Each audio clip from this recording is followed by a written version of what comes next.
This is a test video recording using the Nikon D7000 camera along with the Rode VideoMic.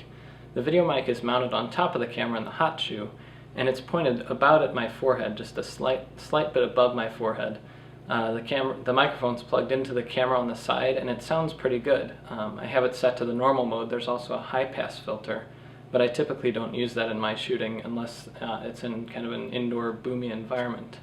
It sounds pretty good, and in this office, since the walls are all pretty hard and the floor is pretty hard, there's a lot more echo than a normal environment that I'd be shooting in, but it's definitely usable, sounds great, a lot better than the camera's internal microphone.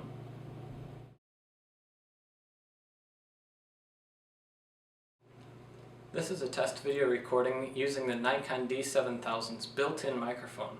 The microphone picks up pretty well if you're within 5 or 10 feet of the camera, but anything past that, there's no way you're going to pick up sound. You'll have to use a different microphone solution. But this sounds a little bit echoey. You can hear a lot of room noise. Right now my little heater is off, but if it's on you'll be able to hear that. It's not that great for directional sound.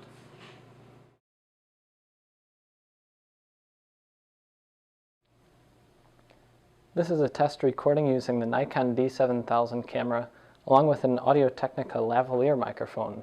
You can find this microphone, a link to it on my website, but it's basically about a $35 or $40 lavaliere microphone from Audio-Technica. It uses a little battery capsule, and the capsule actually clips onto your belt or anywhere else, and it has about a 15-foot cord, so you can be at a good distance from the camera. Right now I'm about 5 feet from the camera, but it really doesn't matter since the microphone source is right here on my neck. It sounds pretty good, but it has a tendency to be a little bit bassier than other solutions simply because it's underneath my mouth and you're not going to hear as much of the S's and pops.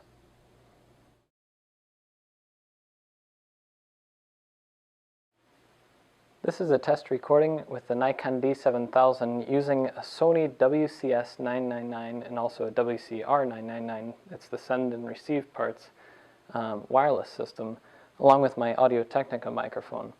As you can hear, it sounds about just as good as plugging it straight into the camera. Now I'm about 5 feet away from the camera, so that helps a lot. But typically, even if you're up to about 50 or 60 feet away, this is a good solution, and it only costs about $100. Now if you're going to do professional recordings where you really need to make sure there's no flakiness or distance problems, things like that, you're going to want a more expensive solution, but this sounds pretty good.